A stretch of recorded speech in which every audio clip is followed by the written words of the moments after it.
फिरोजाबाद से भाजपा प्रत्याशी ठाकुर विश्वजीत सिंह ने आज अपना वोट डाला है। लगातार संघर्ष के बाद आज वोटिंग हो रही है, तो आज उन्होंने बृजाश सिंह इंटर कॉलेज में अपना वोट डाला है। सीधे तौर पर बात करते हैं किस तरीके से वोटिंग हुई और किस तरीके से वोट डाला है, किन किन मुद्दों को लेकर के। जी, वोट पड़ा है आज 7 तारीख, कई दिनों से आप कई महीनों से संघर्ष में हैं।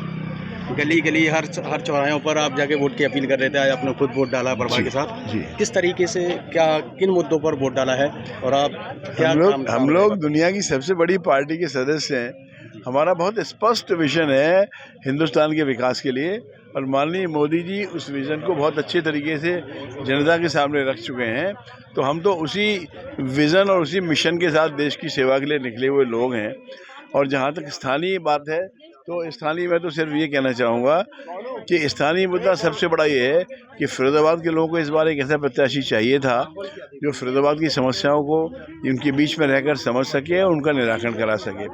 और भारतीय जनता पार्टी ने क्योंकि एक ऐसे प्रत्याशी को दे दिया है, इसलिए आप निश्चित जानिए जनता बहुत प्रसन्न है और पूरे बढ़ चढ़कर पूरे मन से मतदान कर रही है। फिरोजाबाद से हैं आप, सारी स्थिति से आप परिचित हैं। किस तरीके से जीतने के बाद अगर जीतते हैं तो क्या मुद्दा रहेगा फिरोजाबाद की जनता के लिए? सबसे पहला जो मुद्दा जो आपने फिरोजाबाद में देखा हो कि ये नया काम होना चाहिए और ये होगा। मैं तो जनता का आदमी हूँ, जनता के बीच बैठूंगा और जनता से उनको अपनी प्राथमिकताएं तय करवाऊंगा। बोलिए मुझे सबसे पहले कहाँ से शुरुआत करनी चाहिए।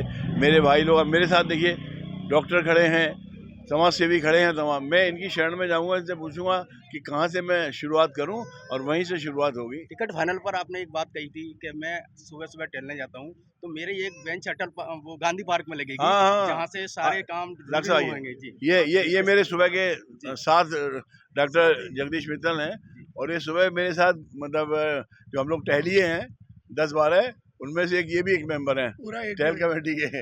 तो किस तरीके से अंदर की व्यवस्था बैठेंगे साहब, वहीं बैठेंगे हम, वहीं अपना अंदर की व्यवस्था के बारे में। अंदर की व्यवस्था ठीक है, बस ये सेल्फी पॉइंट बनाया है और सेल्फी लेने के लिए मोबाइल अलाउड नहीं है। आप प्रत्याशी हैं, आप किस तरीके से देखते हो उस चीज को जब सेल्फी पॉइंट बनाया है?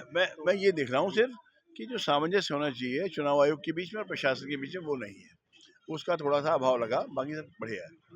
बिल्कुल, और भी लोग हैं, उनके परिवार के लोग हैं, उनसे भी बात करेंगे कि युवा है, नई सोच है और नई उमंग है। किस तरीके से वोटिंग की है, क्या सोच के मतदान किया है? सबसे पहले तो ये सोच के मतदान किया है कि हमारी जितनी भी वर्ग की महिलाएं हैं वो सुरक्षित रहें, और ये सिर्फ इसीलिए मुमकिन हो पाया क्योंकि यहाँ पे योगी जी की सरकार है। और हम हर बार योगी जी की सरकार को ही चुनेंगे क्योंकि हम उनके सरकार में बहुत सेफ फील करते हैं। एजुकेशन हमारा मुद्दा है, एजुकेशन सबको मिलनी चाहिए, स्पेशली विमेन को मिलनी चाहिए, तो उस पर भी हम फोकस करना चाहेंगे। हमें क्लिनलीनेस की भी बहुत हम उसके फेवर में हैं, तो क्लिनलीनेस भी बहुत ज़रूरी है, वो भी स्वच्छ भारत अभियान के बाद ही आ पाई है। ये सब आप सभी जानते हैं, तो अपने घरों से निकलिए और